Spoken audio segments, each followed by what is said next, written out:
What is going on, everybody? We're here for a special edition of, I guess you can call it Quick Dip. That's why I played that intro, I guess. But today is Disney's investor call. We at the Pop Culture Corner have some breaking news. Yes, I say breaking because it is all rolling out consistently, very heavy. Jack, I'm going to let you start it off. I got a couple things I want to, look at. It's kind of a last minute thing. So why don't you start it off? Let's talk about some of the things that we know about. Well, a lot of this stuff was promised to us a couple of years ago. We were told we're going to get a series with Obi-Wan Kenobi between, Revenge of the Sith and before A New Hope. Then it was delayed. A lot of this had to do with poor box office returns for Solo. A lot of fans were unhappy with the direction of the new series. And the Obi-Wan Kenobi series, it seems, was on hold. And then we kept hearing the rumors. They're going to do this. They're going to do this. They're going to do that. And it was all rumors. I guarantee you what we're hearing today is absolutely as a reaction to the very, very fan-positive response. One thing in the last 35 years or 40 years since Return of the Jedi that fans have absolutely loved. There's been a very lukewarm reception to the movies with the exception of maybe Rogue One. And I'm telling you right now, Kathleen Kennedy, Lucasfilm, they're like, you know what? We should maybe listen to the fans. Instead of trying to subvert expectations and try to do something different, let's give fans what they want. It looks like we're getting a show about the New Republic, which sounds really interesting. I mean, that in and of itself could be a totally different type of show. They're announcing the Ahsoka show. As you know, she just recently, spoiler alert for the Mandalorian Season 2, showed up. And she may be returning in future episodes. I think she's going to be back this week, played by the wonderful Rosario Dawson. Rosario Dawson does have a working relationship with Disney. She was recently in the Daredevil series of Luke Cage, which were Marvel properties done by Netflix, but still technically Disney. She's a fan favorite going back to the Clone Wars. This is huge now that Anakin Skywalker, played by Hayden Christensen, may return on Kenobi show, because you have to remember at the end of Revenge of the Sith, Darth Vader is now Darth Vader. Obi-Wan is hiding on Tatooine, and there's about a 15 to 18 year gap where we don't know what happened between those two men. To think that absolutely nothing happened, well, I mean, it can be exciting. No. So then, and you're absolutely right. I mean, that 18-year gap. So the Mandalorian does a good job, I think, of knowing where it stands in the Star Wars time frame. And they're doing a good job of making sure they're bringing characters in that only make sense to the time period. And how old they are, how young they are. They do a really good job of making sure they're not canonically, making any mistakes. So I really like that. So I want to go through a list of things here. So as of right now, we have the Ahsoka show, Rangers of the New Republic, an Andor show, which is the guy from Rogue One. I forgot his last name. It sounds like Cal Andor. Yeah, and then Obi-Wan Kenobi show, obviously, which is the one that we all know, that you were just talking about. Something I don't really know about, the Bad Batch. I don't think I've heard of that or heard anything, or I don't even know what that is. Then we got the Acolyte. Okay. The Acolyte and Vision. Visions. Sorry. So those are the Disney Plus series. And then over to the right, we have some specials and movies. We'll start it off with Rogue Squadron, then A Droid Story, which I can only assume is going to be focused around some droids. Yay. Yeah. My personal favorite, Lando, with Donald Glover. I am a huge Donald Glover fan, so I'm very happy to see this is on the list. Um, Indiana Jones, which Whoa. I assume will be a continuation. Yeah. Willow, which I do not know what that is. Children of. Go ahead. I think Willow has something to do with something Lucas did in the 80s. I might be 100% wrong about that. The Bad Batch, real quick, I sound familiar. It refers to a group of clones from the Clone Wars series. So it's apparently focusing on the squad of Clone Force 99, characters like Rex and Cody. Okay, so it's from the Clone Wars series. Interesting. Cassian. Andor Cassian. Okay. But yeah, okay. So that's good stuff. I did not know that, the Bad Batch. I'm excited for it. Some other big news here. Director Patty Jenkins to be the first female director to lead and direct a Star Wars film. Obviously, wow. Yeah. So the Mandalorians had a couple female directors, but this will be the first female-led movie. And Patty Jenkins, I think she's done a great job with the Wonder Woman franchise. We'll see where she takes it. In a couple of days. I'm excited. I'm excited for that. I think she's. I honestly, I don't know. I probably would have gave Dave Filoni a Star Wars movie. But before maybe reaching out to Patty, but I guess you take what you can get. Well, and Patty is someone that I think Disney Marvel needs. I'm assuming she's still going to be in touch with DC, so it's not like they poached her and she's gone from DC or anything. But she is an auteur. She has her own sense of style. She did the first female superhero movie, and it was a mega blockbuster. There was a lot of questions like, can a woman do? I mean, we know they can, but will people watch it? She directed. It was a female-directed movie with an excellent cast and a great lead in Gal Gadot. She would be perfect to do a Star Wars film and do it like this. Like, okay, Dave Filoni's got his style with Jon Favreau. Let Patty Jenkins do her own style of storytelling. I think this is great. And by the way, I was right. Willow was a movie that starred, and of course I forgot his name, Warwick Davis. For those of you who don't remember, Warwick Davis played one of the main Ewoks in Return of the Jedi. He was the one that Princess Leia is like, she gives him a snack, he puts on her helmet. He's really good friends with Lucas, and he also did some small work in the Phantom Menace and some of this other prequels. But Willow was made by Lucasfilm. It wasn't a huge hit, but it was directed by Ron Howard. Ron Howard, as we know, again involved with Lucasfilm, having directed. Yeah, he did the Solo series show, right? Solo series. I mean, a Solo movie.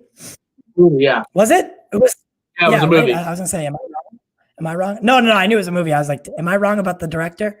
So check this out. Originally, there was kind of a Zack Snyder, Joss Whedon thing there. Apparently, there was one movie. They had Ron Howard come in and kind of change things up and make kind of a different movie. Okay.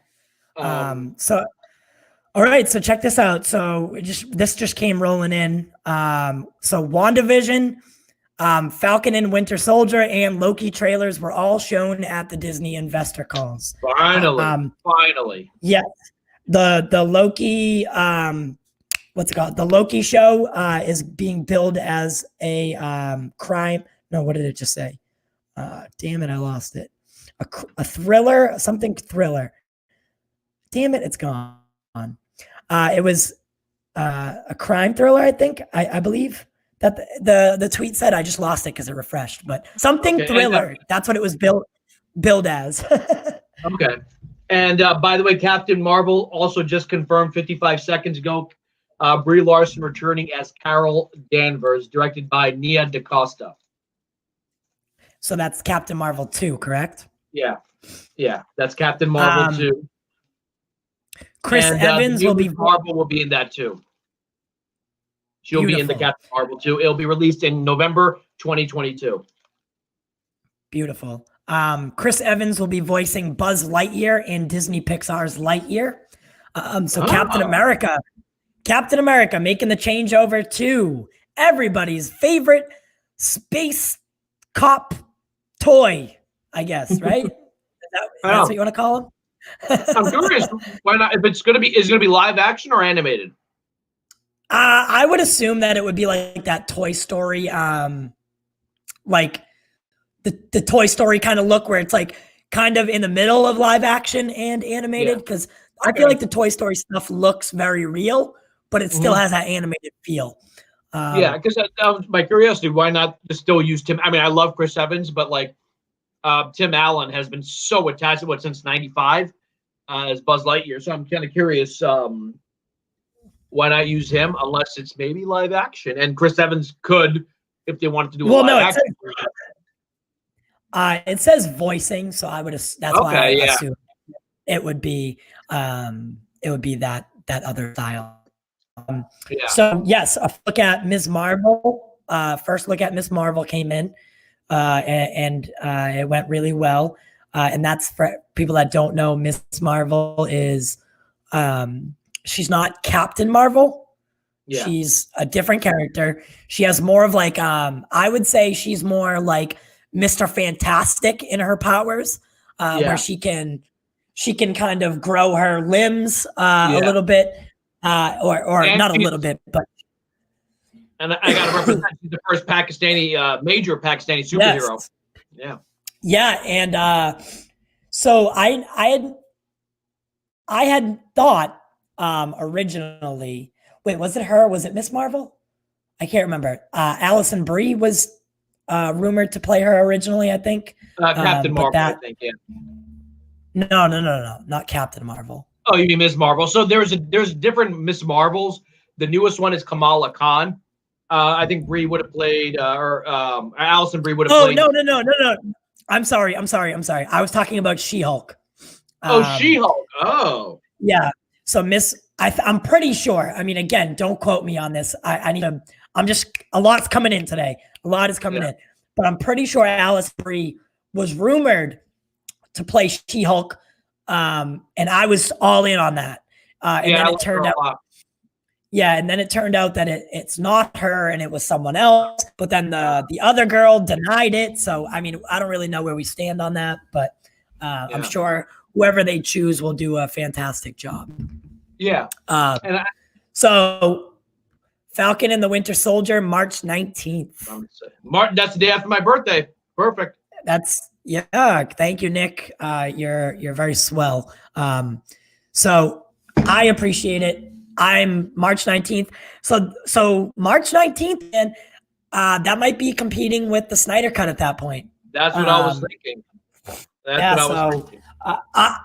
I'm glad we're at least getting it. Mm-hmm. I'm glad that we're. Right now, you got it. Sorry. Go ahead. Nope. There's no doubt that Warner Brothers is probably looking at this and like, okay, maybe we have to move it, because they don't want to go. They want the Snyder Cut to get the attention, which I think it deserves, But if you put Falcon and Winter Soldier, which in a way is kind of a loose sequel to Civil War, which was the movie I think that resurrected the MCU as top standard. I don't know what is going to happen with the Snyder Cut. They're probably going to have to figure out something to kind of make sure it doesn't conflict. No, I don't. I think that you can still greenlight a March release for the Snyder Cut. It doesn't matter when you put out the Snyder. There's probably going to be a Marvel property at this point, somewhere around it, because I mean, so let's add up the numbers here. So I believe they said 20 projects between Marvel and Star Wars, and then somewhere between 20 and 30, including Pixar. And that is a lot of content. There's a lot of stuff coming out, and that's a lot to keep up with. And they have to look. They must have been like, all right, when did Disney Plus come out? About a year ago, right? It was last October. They probably have a lot of subscribers, but I bet you they're probably seeing a downturn because they only have really the Mandalorian and a bunch of other shows that aren't really, pulling subscribers in. Something like this, if you have 30 projects, possibly. Not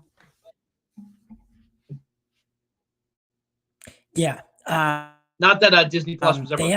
It's really worth the money, because between last year The Mandalorian and this year The Mandalorian, I really didn't watch Disney Plus that much. I had it, but and I would occasionally watch it, but there was not much in terms of new content to watch, or at least compelling content.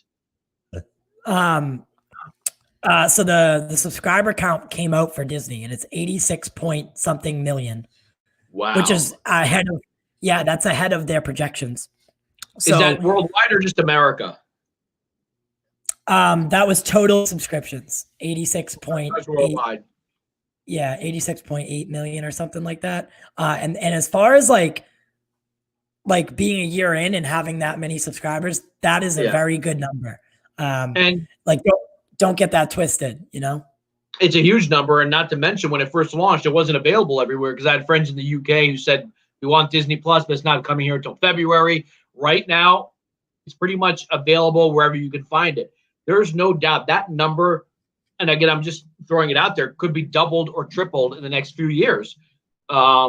Disney needed to do something, and I'm glad they did this because HBO has made some, they made some pretty big announcements like, hey, we're going to have all these major movies coming out over the course of next year. If you have HBO Max, it's already free, unlike some other places where you have to charge for it when you already have it.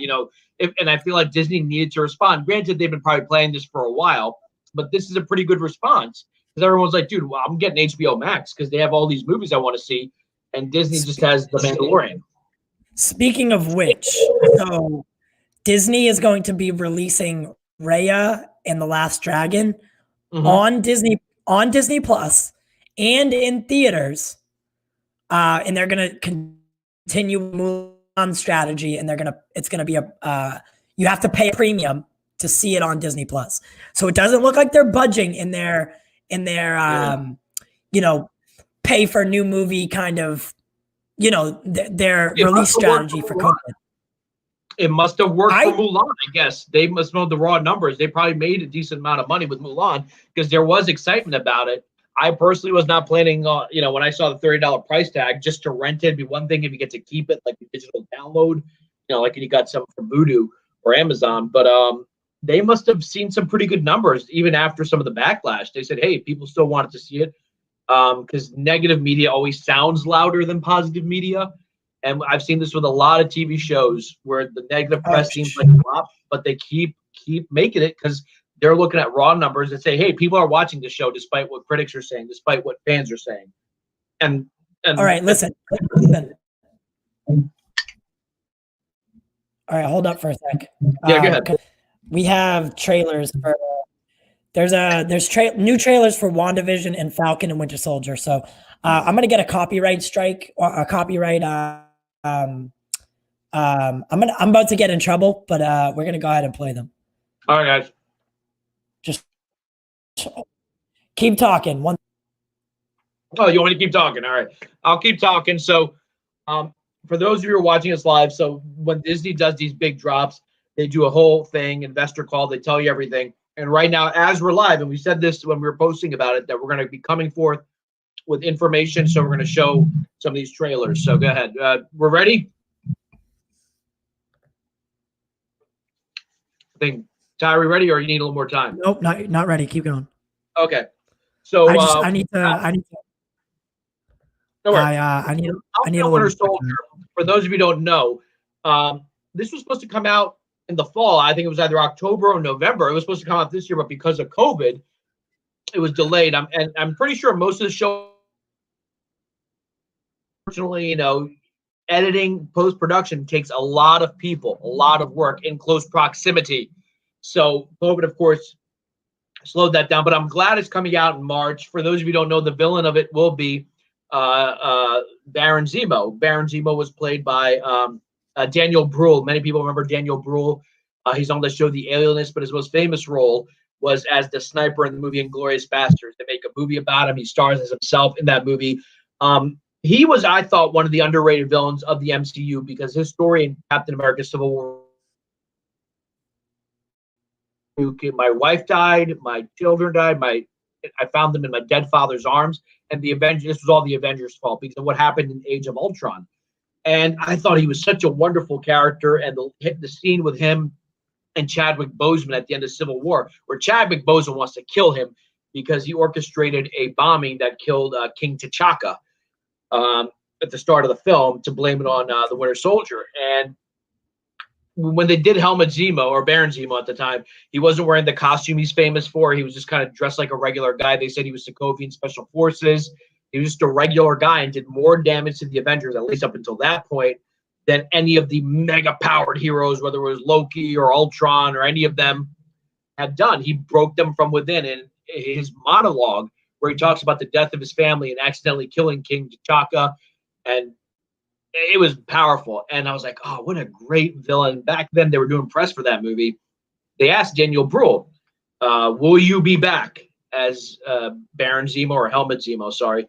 And he said, it's up to the Russo brothers. And I'm glad that even though it's about 4 years later, at the end of the movie, he's arrested, that he may become the full-fledged villain. And you know he wants revenge on the Winter Soldier, and you know he wants revenge on the Falcon.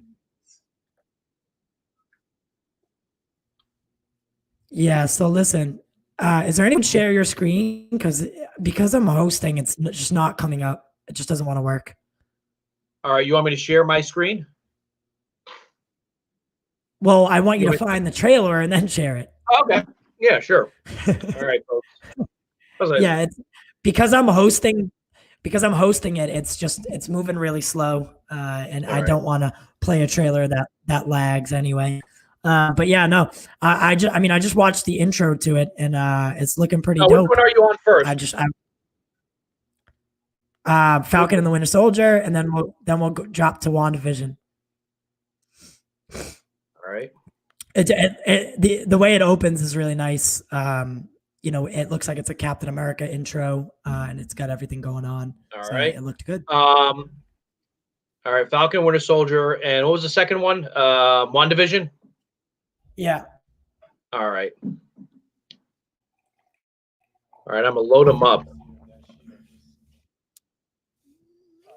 The interesting thing about WandaVision sounds like you're playing it right now. Nope. They're both paused. You're playing. No, you're playing.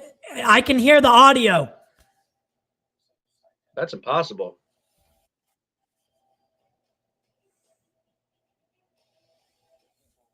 No, I'm looking at it right now. It's paused as hell. That's weird. Loud. You hear it?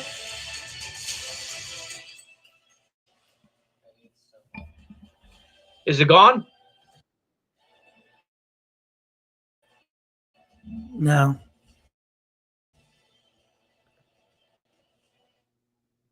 Oh, that was awesome. I don't know what that was. Now it's gone. That was like the loudest thing I've ever heard. That was insane. I was like, what is going on? Okay. That off. And then I'd like to not. All right. I'm gonna click on Marvel Entertainment so we don't get any stupid ads. Right there, I heard something as it was starting. All right. Go away, Google Chrome alert. All right. Folks, stand by. I'm gonna share the screen. If it will let me. There we go. It should. It's not like Zoom where one person can share your screen. And I'm going to share the audio too. All right. Yep. So share Loki audio. Exclusive clip dropped also. When you tried to do it, was it not letting you share? Was the button grayed out? No. Look at this trailer. Yeah, that's fucking happening thing. to me. Hold on. Okay, here we go. All right. Well. All right. You see it now? Oh, I have to add it.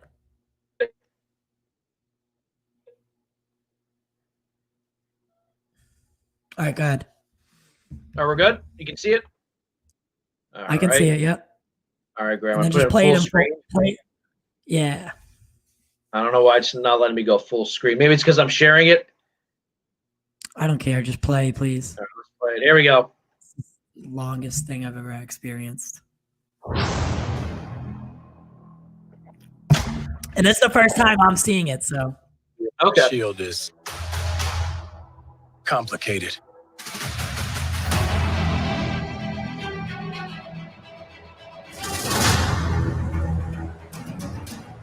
The world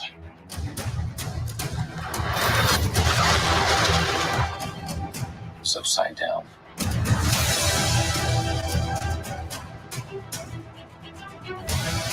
People need something to get behind.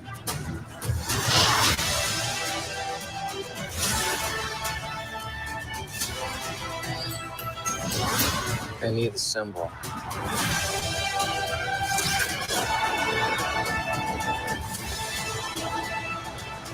So what's our plan?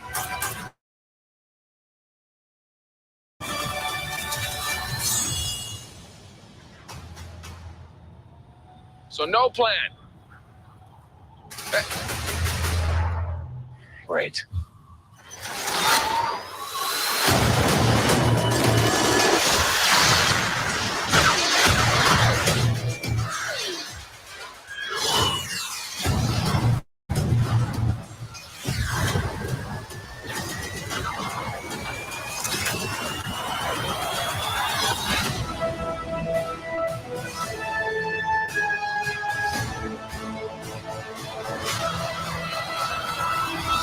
What's going on in that cyborg brain of yours? You don't want to know. Oh, yeah, I can see it working. Gears turning. Oh, they're malfunctioning. They're on fire. God, I hate you.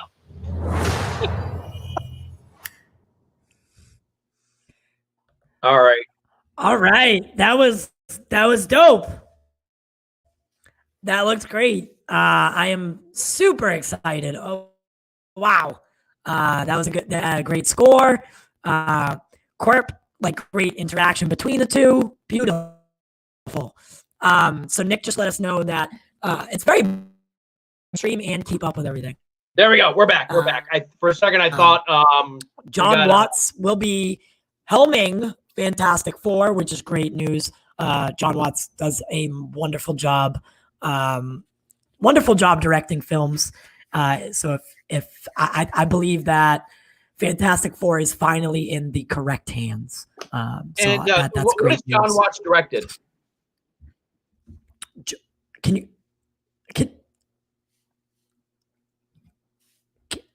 Oh, I'm losing it. There we go. yeah. One second. All right. Go ahead. My mic is like orange. All right. So just some initial, one thing I was surprised we didn't see Daniel Bruhl. I was talking about him. We know he's supposed to be at least one of the villains. What did you? The main villain. Hey, what did you say to me just a second ago?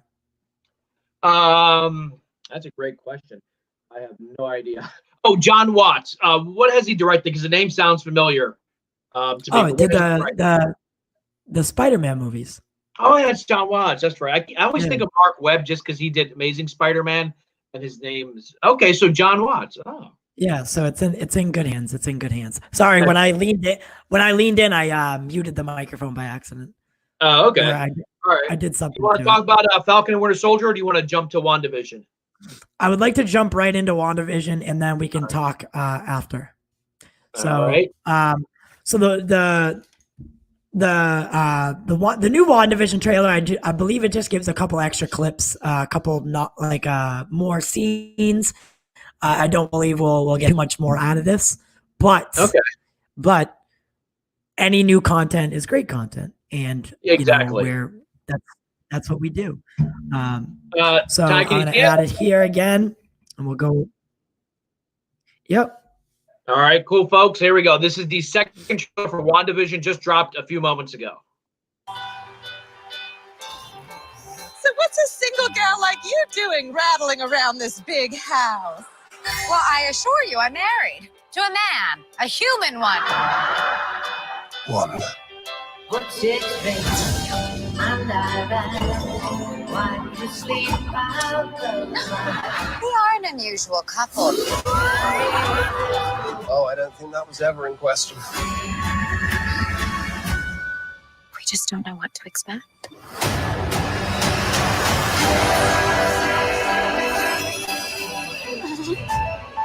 Howdy, neighbors. Hey, bud. Wanda, what's up? Who are you? I don't know.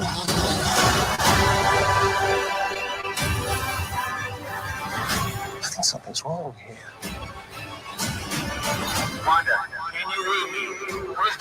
Are you here to help us?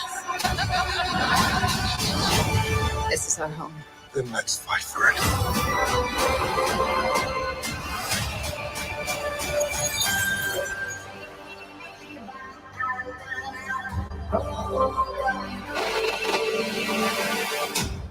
Well, I think we handled that well.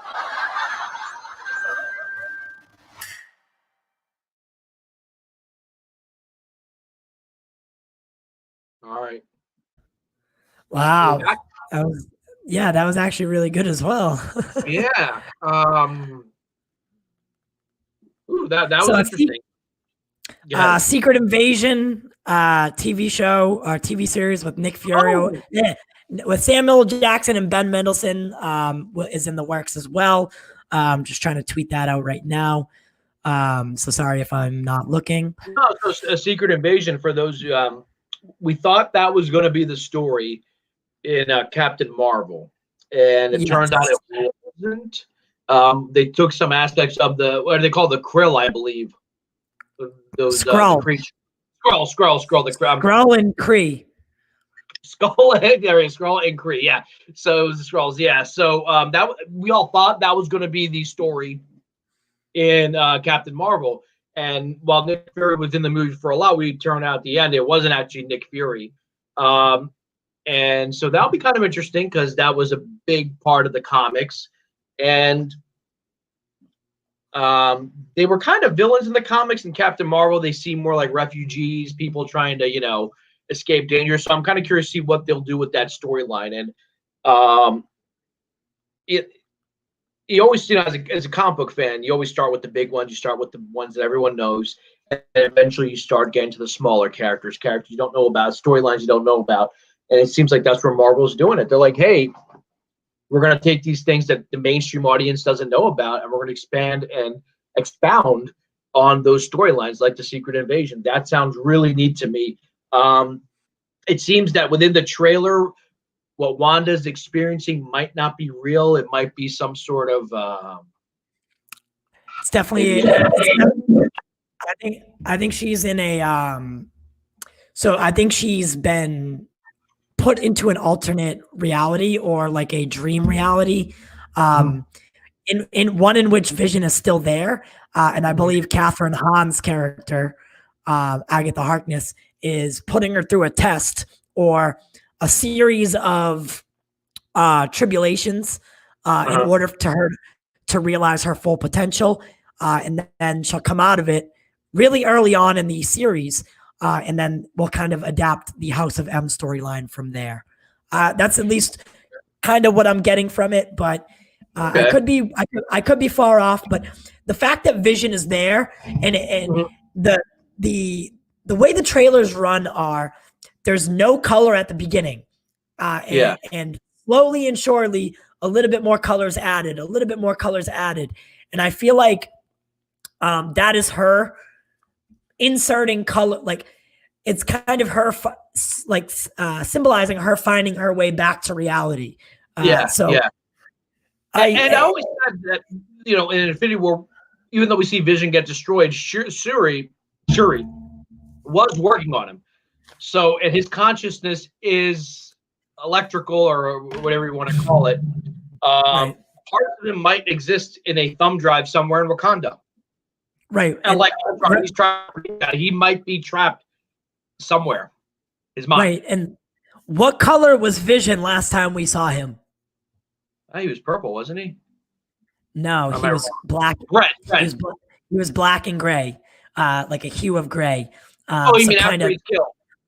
After he's killed, he loses his color, and seems like WandaVision picks up right after that. And that's why there's some tie in there that we just haven't figured out yet. And again, so the production levels look like the Mandalorian cinema quality. We're not getting some TV shows that are going to be filmed on a soundstage. They both look like they're going to get the same type of budget Mandalorian got.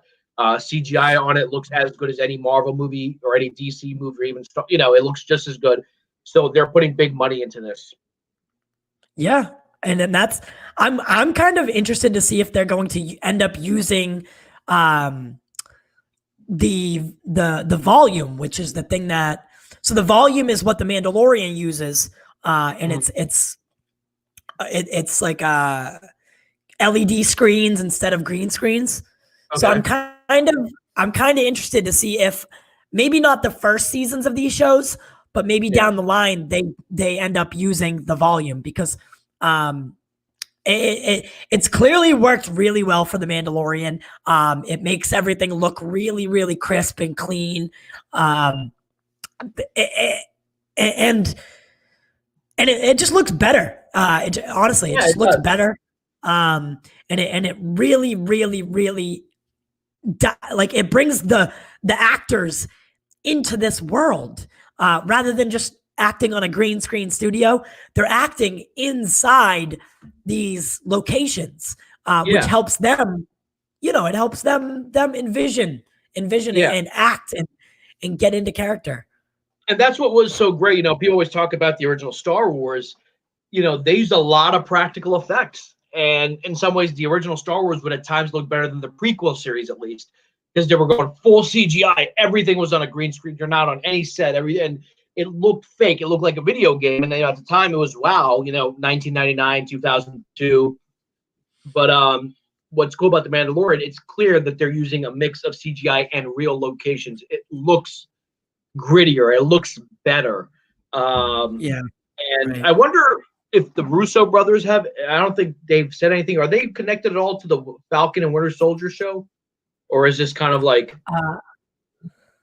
No, I do not believe that they, they might end up being listed as executive producers, but I don't think they were heavily involved in it. I know that they, after Endgame, that was kind of their last movie for a while. And I don't think that they were tapped to do anything further than that at this time. They did a lot for Marvel Studios. They did more than any other director has. And they put their time in, so I think they needed a little break. They saved it, in my opinion. As much as I like the first Avengers movie, Captain America just kind of seems to be there. You could tell that they weren't sure what to do with him, and he made Captain America, in my opinion, at least in Phase 2. Hands down, no question, they made Captain America a badass, and they made him who he became to be. Exactly. If he continued on the Avengers and first Avenger like kind of vibe, I don't think he would have been as widely popular. No. And not only that, I remember when Age of Ultron came out, I like it, but it felt like a carbon copy of the first film in terms of tone and style. Civil War felt like an apology for that. Civil War is like, hey, we're going to raise the stakes. And everyone thought at the end of Civil War, Cap and Tony are going to be friends. Everything will be fine. The Civil War was only for about a day or two, but there were lasting consequences that go all the way to Endgame. Yeah. And Civil War, I think, reignited the fire, the love of the MCU, because Age of Ultron was a fun movie. It was good, but you already knew how that movie was going to end when you started watching it. And the wow factor was gone that was in the first film. And the Russo brothers were like, hey, we're going to give you a wow factor. We're going to give you the airport scene. We're going to give you fun, and we're also going to give you tragedy. And I think took the material more serious than the other directors had. And I think because of the success of Civil War, you saw a huge return on investment with Infinity War, and then again with Endgame. If Civil War had just been a smaller scale story, who knows how the MCU would have changed. They really earned their stripes with their 4 films, and power to them. And this Falcon and Winter Soldier, the idea came from it because fans loved their banter in the airport scene. There's a line in the trailer where Bucky says to him, "I really hate you." It's kind of the airport scene. He's like, you couldn't have done that earlier. And Sam says, "I hate you." Yeah, no, it was beautiful. Jack, do you mind playing the Loki trailer? All right, here we go. So as I'm loading it up, my understanding is that the Loki trailer, we're going to get in so much trouble. I have an exclusive clip. Is that it? Must be. It says exclusive clip. I got a clip, not a trailer. You want to take a look at that? Nick, wait 1 second. Nick, if you're still watching, so is it because I see a Loki trailer All right, on the first thing that popped up for me was a Loki trailer. And all right. I don't know if it's different. I see it right here. Loki trailer, and then I have a Loki clip. So let's see. They might be the same things, just under different headings. All right.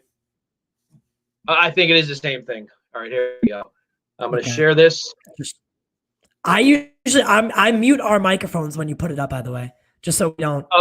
Okay. Exclusive clip, but it's serves as a trailer, but it's an exclusive clip. Yeah. Okay. All right. Yeah, because it looks like ready. the same so, thing. Yeah, about the clip. Okay. My cousin Nick said I'll like this best, and that's hard to say because Falcon and Winter Soldier is probably my most anticipated of the three. All right, give me a thumbs up and let me know if you can see it. Yeah, man, we're good. All right. All right, so I'm going to mute our microphones.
Damn.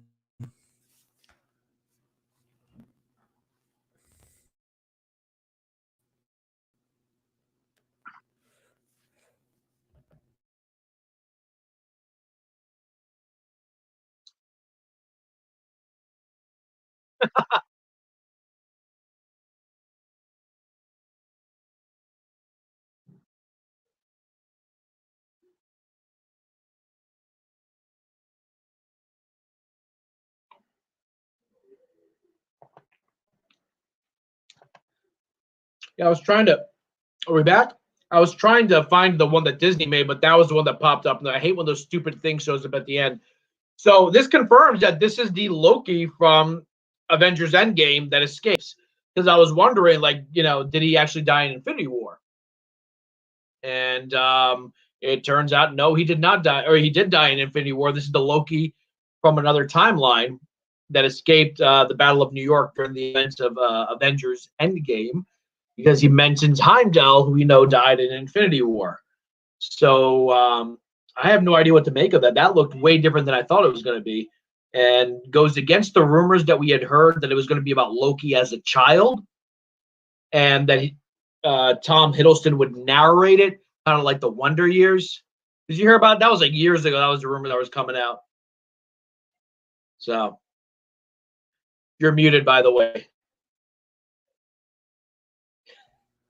No, I had not heard any of that. I was completely under the impression that this was the Loki that escaped from that, because so if you can see the clip that we got from the Super Bowl, you can see Loki and he's in a jail cell and he has the jumpsuit on, and on it you see TVA, which is the Time Variance Authority. And in the comics, what they do is they regulate anomalies in the timeline. So I think they're going to play a heavy part in Marvel's. They're going to be like the new Agents of S.H.I.E.L.D. going forward. They're going to, with the multiverse coming, characters like Kang coming, and everything like that. The Time Variance Authority is going to play a larger role because they're going to have a lot more work to do. Up until this point, rarely, besides in Endgame, was time travel a thing. So the Time Variance Authority really has their work cut out for them going forward, and we'll see a lot more of them. I thought that was really awesome. There was definitely a couple scenes in that trailer that clip that showed Loki being interrogated by the TVA. So I'm super, super excited. Nick, you were correct. That was awesome. Told by some people that the sound was not working for Loki. When you muted my mic, I think you might have muted me by accident too. Nope. Were you able to hear it? Nope. There's three different things. There was three different things that come up, and I added it to the stream, and I muted your mic, my mic, not the third. Sharing of the all screen. the other trailers went fine. Someone saying just the Loki trailer might have been muted. Maybe that was Disney or but we didn't play the Disney one. I don't know.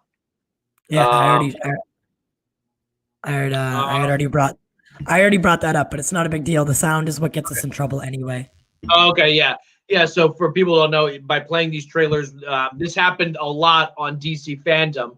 People were live streaming DC fandom, and Leonard Cohen's Hallelujah started playing, and everyone just started getting shut down when that trailer was released back in August. We're lucky. I thought we were gone a while ago. I was like, they're gonna definitely shut us down, which is a shame because we're promoting their material, and we're not getting paid. Where's our Marvel Disney Studios? money? Yeah, Marvel Studios is a little bit better with that kind of stuff. They're gonna hit me. They're gonna hit me with a copyright thing, but it's not a strike against your channel, and it's not a strike against, like, it doesn't count towards like the 3 copyright strikes you're allowed to get. You're just not allowed to monetize that video per se. In which case, that's okay.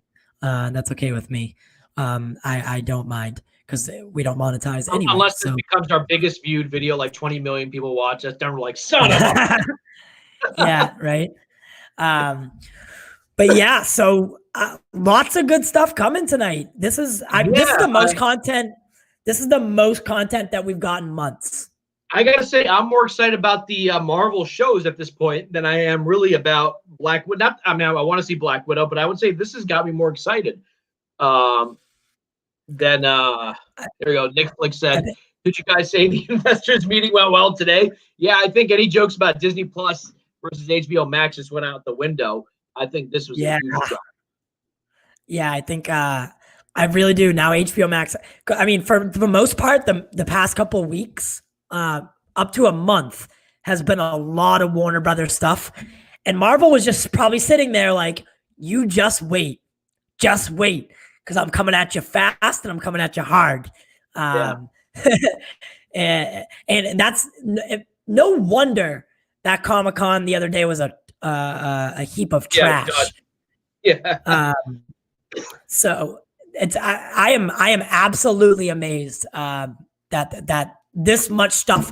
I mean, I was literally overwhelmed with trying to post 25 different things at once to 5 different platforms, and that we weren't even halfway through. It was nonstop. And I don't even know if it's over yet. Yeah, no, I mean, we still got what? There's an Aliens series and an Aliens movie, or regarding the Xenomorph. Because a lot of fans are wondering, well, now that Fox owned Aliens, the rights are Aliens. Now that Disney has it, will Disney give us that? Or they're going to be like, no, family friendly all along, All right. But they're going to, yeah. So this ties back into what I said about Netflix. I mean, Hulu. Hulu getting the more non-family friendly stuff. Yeah. So what did Disney do? They sent Aliens to Hulu. Now, I had a feeling this was going to happen, and I have a feeling that Deadpool is going to go over to Hulu. I have a feeling that the non-child friendly stuff, including the Netflix shows that the Defenderverse, I think the easiest way to do this would be to push them over to Hulu and just switch from Netflix to Hulu. It's a no-brainer. But I mean, now there are rumors of Charlie Cox in Spider-Man 3. So I don't know if that's just going to be a nod to the character and kind of a farewell, or if it's going to lead to something else. He needs a lawyer. Peter Parker needs a lawyer after what happened, and Peter Parker is not rich. I mean, unless Pepper Potts. That makes sense, actually. Matt Murdock is the type of guy who sees a kid who's a vigilante and would do it for free. That's exactly what Matt, and he's in Manhattan. He's in Hell's Kitchen. That would be great. Maybe not even as Daredevil, just as introduce us to Matt Murdock. I'd be fine with that. Yeah. Or read because the character. Yeah, everybody would know that he's Daredevil. Except Peter. Except Peter. But maybe, okay, so yeah.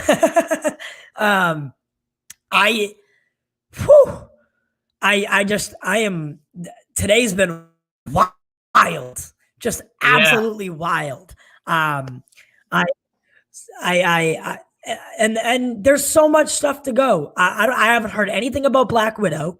If anyone watching, it's very hard to keep everything together. Has there been any news about Black Widow and whether it'll go to Disney Plus with a premium price? Or just let us know in the comments, please, because I couldn't find anything when I quickly looked, and I'm interested to see what the plan is with that. Or is the investor call over? Okay, so this is what I'm getting. This is from The Verge. This is one source, and this is also being confirmed by MSN.com, is that Black Widow will remain a theatrical exclusive despite industry shifts. So at least two sources, The Verge, which is legitimate, MSN.com, Esquire. This is from 5 hours ago. But these are all being reported within the last hour that it seems like Black Widow will remain a theatrical release. So will that be was it February? I have no idea. That was the plan. So May 7th pushed to change. Black Widow is slated right now as of 45 minutes ago, May 7th, 2021. What's in February? Why did I think February? I don't know what's in February. I don't know why I thought February. Okay, so May 2021. All right, so that kind of sucks because they had a clear opportunity they pushed for this to July 2021. Yeah, they had a clear window of opportunity to make this happen and to test the waters. That's crazy. I don't see why that. See, that's the thing about Disney. They very rarely will experiment with like they won't conform to the way everyone else is doing things. They stick to their guns and they don't like to jeopardize any dollar that might go away. And look, I mean, I hope. I don't think. I think that was the wrong call. Yeah, maybe. Hopefully, movie theaters are back in full force by May 7th. We don't know, but I guarantee you that May 7th date is likely to change, just like we saw with Wonder Woman change. We saw with Black Widow change multiple times. There's a very good possibility that come March, April, they're like, hey, depending on what the situation with COVID is, we might not want to do this theatrically yet. We might just save it. And look, they might want to do it right. You're right. They don't want to stir the pot. Look, this movie could make $1 billion easy. There hasn't been a Marvel movie since summer 2019, and the fans are like, we're hungry for some MCU content. We know the circumstances, and we were supposed to get WandaVision by now. We were supposed to get Falcon and Winter Soldier by now. So if anyone was maybe tired of the MCU after the end of Endgame, like, all right, you know what, I need a break. Well, you got a break, and now I think fans are ready to get right back in there. Yeah, you definitely got a break. Definitely. Yeah. Be careful what you wish for. I think that. So I honestly believe that if the Wonder Woman thing goes well, I think they might be open to changing their mind. Say, for instance, Wonder Woman has a clear, like tip of the scales, and it heavily favors HBO Max. I think they might rethink this. Or they might just be like, you know what? There's a vaccine in the works. I believe Pfizer just got the okay to emergency distribute it. Maybe they're kind of hoping on that or something like that. Maybe they know something we don't. Exactly. And I'm curious, look, AT&T owns Warner Brothers. Warner Brothers owns DC, owns HBO Max, but they are kind of independent studios. So did HBO pay Warner Brothers, whoever the studio, like a lot of money because HBO has its own source of revenue? Like, hey, we're going to give it $200 million for Wonder Woman for 1 month. Does Disney have that structured? Is Disney Plus its own entity that could say, hey, we'll give Marvel Studios $200-300 million for the rights for 2 months for Black Widow? I'm not sure how that works. Like I said, remember when we were talking about this week ago during Quick Dip, they're going to have to figure out a new formula to make big budget movies and get that money back if this thing with the theaters doesn't change. And assuming these theaters are still Right. And actually, speaking of Wonder Woman, I know this is kind of off topic for what we're doing right now, but that's okay. So Jack and I are in the works. We're working on it. It's not a 100% guarantee, but it's not a no either. So there is a potential that we do a pre-show, like a show before Wonder Woman at AMC Theaters. Hopefully sponsored by AMC Theaters. If not, then we're gonna go in and we're still gonna do the show. It just, it won't be sponsored by them. But we're trying to work with AMC Theaters to try to get maybe one of their managers on to kind of give us, a little briefing on, why going back to the theater isn't or is a safe alternative to staying home. What they're doing to prepare for large movies coming back and how they're adapting to the times. So stay tuned. And in the conversation I had today, they're already saying like, okay, our concessions will be closed, but you might be able to bring something to drink. And tomorrow I have a phone meeting with the general manager of that specific branch. And it looks like it likely will happen. Obviously, they're always worried about COVID. Let's say Ty or Justice get COVID from somewhere else. And, we were at AMC and, so they have to take their precautions, but that might be something really fun. We're doing a Christmas Day show, and hopefully we'll be doing it from AMC. I mean, I'll be doing it from here, but you guys will be at AMC. Yeah, and I think, if they were like, all right, listen, you have to get tested before you come, I'm all game for it. Yeah. Sign up. But I don't think they think like that, because if they're gonna have people coming in off the streets to see Wonder Woman, that logic wouldn't actually make sense. Yeah. It just wouldn't, but we'll see how it goes. I am excited. I think that it's a win-win for both parties. And I think it's honestly, I think it's a no-brainer. So it could be something cool. It could be something exclusive, and it could be something very original, not done by any other channel or podcast. So I'm really hoping that Jack can seal the deal and get that done. So blame crossed. me. Now I have a scapegoat. But I'm really excited. Today's been such a great day. Jack, listen, thank you so much for coming on with me. I know it's kind of a last minute deal. Thank you to everybody that's watching right now. And I think we can wrap it up here. We have a long day tomorrow as well. You can see us on the vodka stream tomorrow night. And we're going to have a lot of fun there with Dave Film Junkie. 2 E's. So, Jack, thank you again. Thank you so much. Plug yourself, man. Go ahead. Oh, I am a slave that has been working for no.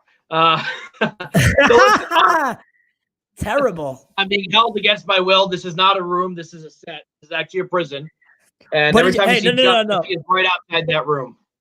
No, what did you say? What did you say about Justice's room the other night? Night? Yeah, we're thinking of doing possible interviews with just me and Justice, and I was like, can you have Justice on set? It looks like he's in Jigsaw's basement, like one of those sets in Saw. He's always kind of like looking at the screen like this. I'm like, dude, like, where is he?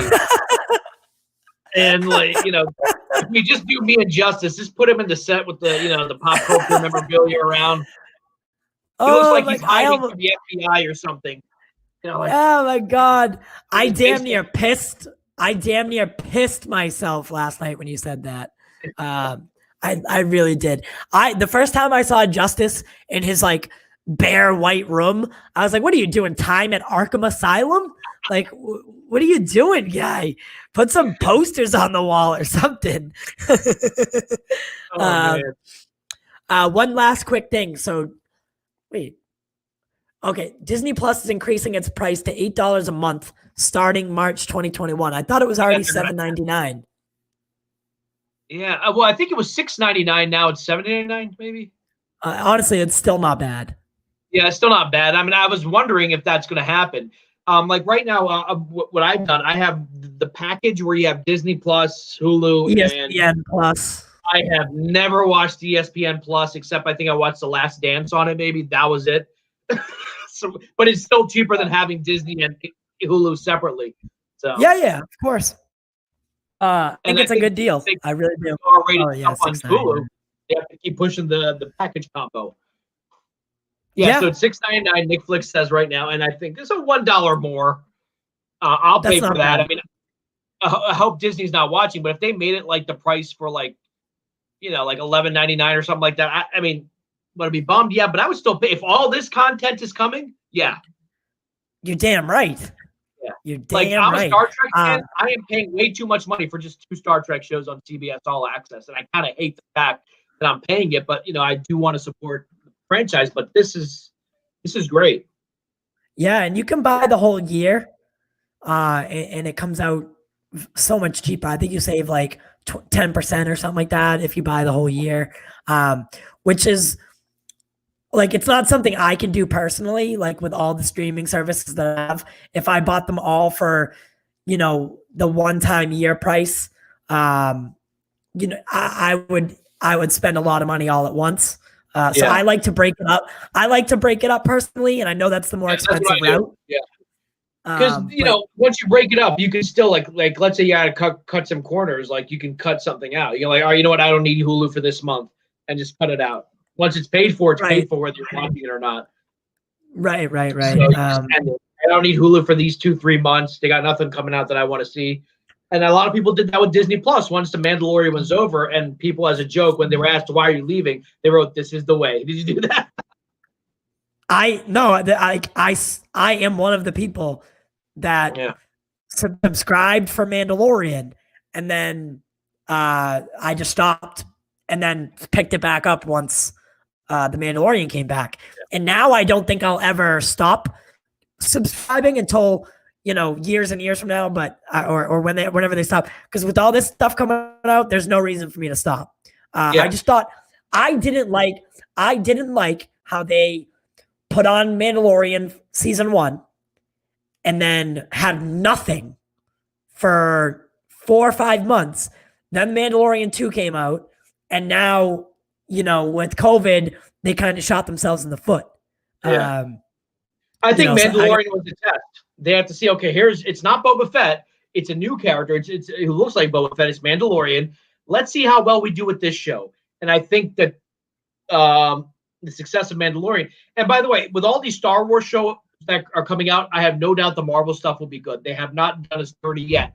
But with some of the films, I hope Star Wars gives these shows like the Rangers of the New Republic, Ahsoka, the Obi-Wan. I hope they give it the same TLC that Mandalorian got. Mandalorian feels like a show that was not made by committee. The movies feel like they're made by committee.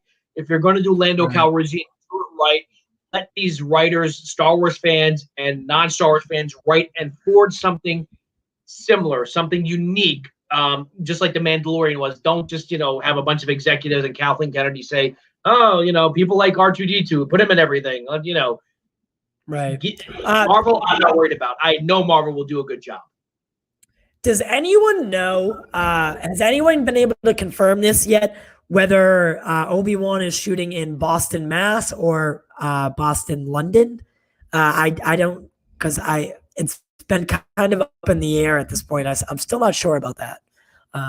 It seems weird for them to shoot in Boston because it doesn't have any landscapes that would resemble anything like Tatooine or any place, honestly. So I'm not sure. I'm very interested. Where they filmed the original films. They have some pretty big sound stages in London. So it's probably there's a Boston, London. I didn't know that. Yeah, it's a district of London. Okay, that's probably what it was. Because when I saw Boston, I was like, oh. Yeah, it didn't make any sense to me. Culture posted that news. We did not write Boston, Massachusetts. We just wrote Boston. So we could have meant the. Yes, yeah, whichever it ends up being, that's the one we meant. Yeah. The Obi-Wan show. There's a lot of negativity towards the prequel series. Not so much anymore. But the one thing people loved was Ewan McGregor as Obi-Wan Kenobi. He was phenomenal. I liked Hayden as young Anakin. See, a lot of people hated him. It was the dialogue that was bad. He's a good actor. If you've seen some of the stuff he's in, I think he could do.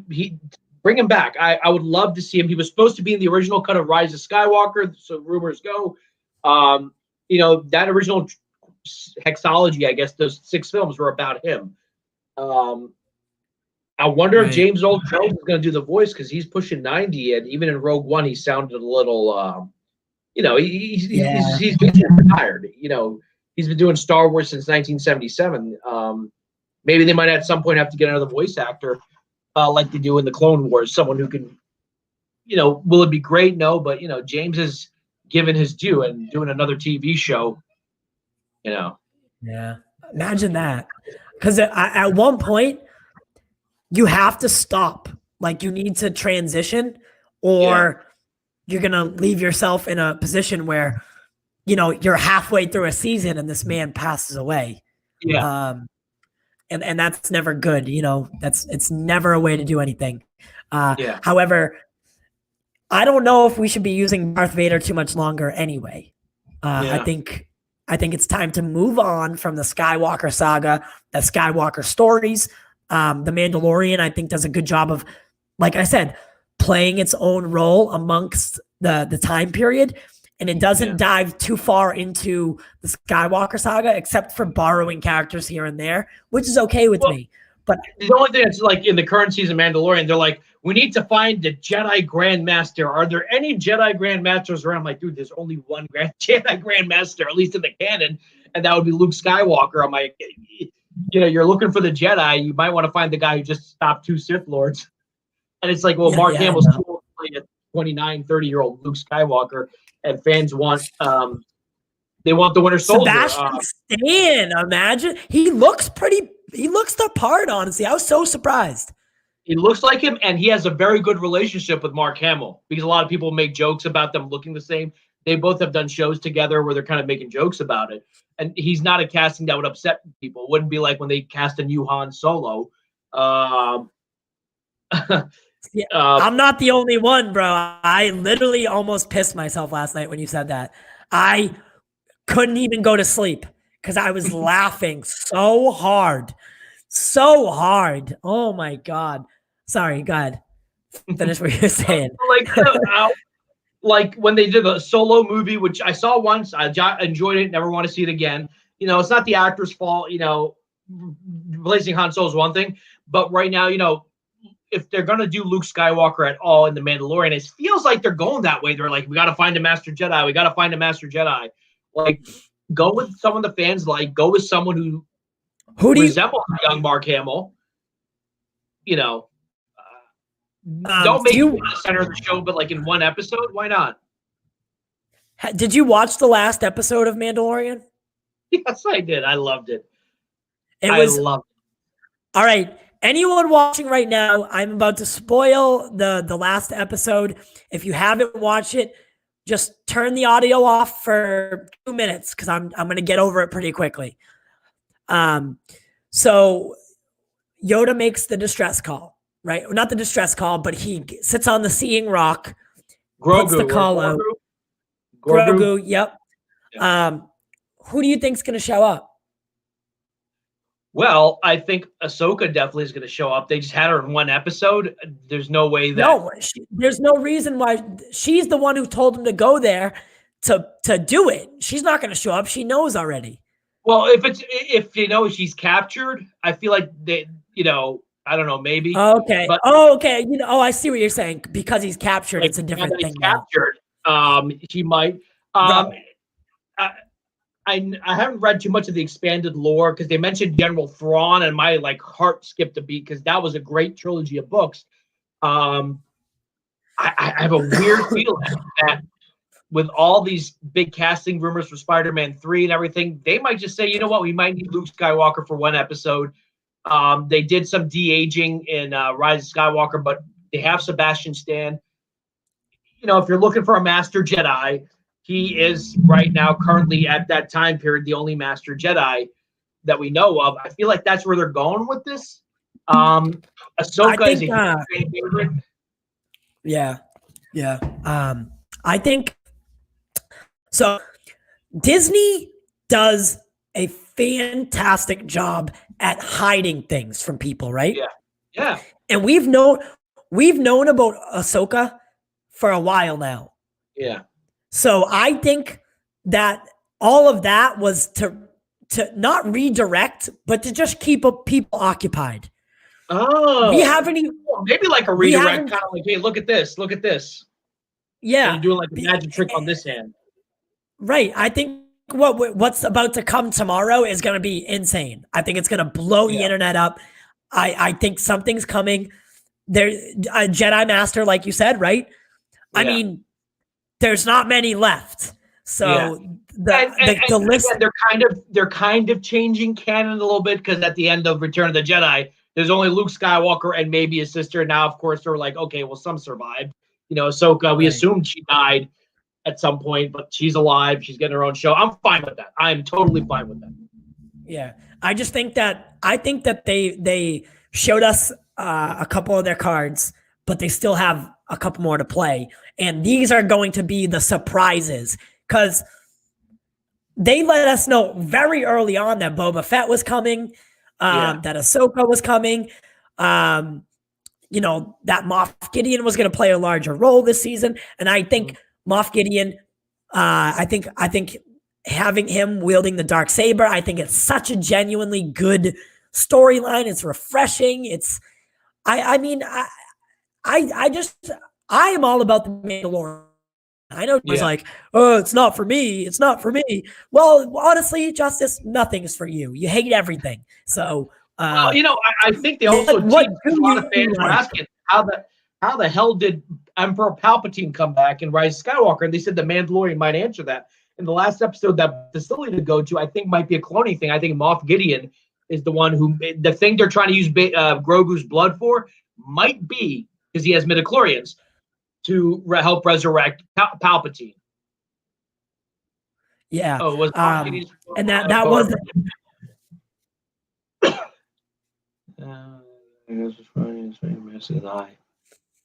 Maybe. So I have no idea. No. That's 100%. So it's like a direct nod. He literally, the poke your eye out. It's a Christmas story. It was a very clear nod, Easter egg, if you will. I loved when they like, because when Grogu gets taken, you're kind of like, oh no, like no, no. But then they open the doors and he's just flinging these guys around, and you're like, oh, all right, he's good. Bill Burr coming back, right? Bill Burr should be on his way back. I thought Bill Burr did a fantastic job as playing, like a good, decent Star Wars character. What's funny is when Force Awakens came out, he was like on Conan or Jimmy Fallon. They're like, are you going to see Star Wars? Like, nah, I missed out on it. I'm not really into Star Wars. I think I missed it as a kid and I never got into it. It's like, dude, now you're like in the Star Wars show. You're in the best Star Wars story since 1983. So, yeah, I guess that's true, Nick. I guess it could be a Gus Fring thing. Because he's so associated with Yeah, I don't care for Breaking Bad, so I don't know that. I just associate it with Christmas Story. Okay. Yeah. But all right, guys. If anything else comes out, check social medias and stuff like that, and make sure to follow us on social media. I had a little graphic that I uploaded and it's gone. Really? For social media. Yeah, it's crazy. But right now, by the way, I would be surprised if DC releases something in the next few weeks. But anyway, go ahead. Hell yeah. So we're still raising money from a mother's breast cancer fund. If you have anything to spare, the link will be below to donate. She's got stage 4 breast cancer, and her medical bills, costs, and chemotherapy are very expensive. So if we can help out, love to. Show your support for the channel and show your support for my. So if you donate, I'll personally send you a message saying thank you. I really appreciate it, and I know she will too. I know it's hard to donate during the holiday season, so this link will be up for the next couple months. Don't worry. If you can't donate now, share the message and donate when you can. So that's about it on that. Yeah, and I always say, look, it's always easy to help when things are going good, but a true test of sacrifice is trying to help someone when things aren't going good. And I encourage all of you, whatever, even a few bucks will help. Do whatever you can, and do a good deed today. That'll be your good deed. Yes, definitely. All right. So with that being said, guys, this was a special edition of Quick Dip. I really appreciate y'all joining in. We had a really fun time. I love doing this kind of stuff. I was a little stressed out trying to get everything ready, so I apologize if there was a little bit of frustration in my body. It was just there was a lot going on, man, and it was overwhelming a little bit. But hey, overwhelming is good because we have plenty of stuff to talk about for the next couple weeks. And I do think you're right. HBO and Warner Brothers will definitely be retaliating in a sense.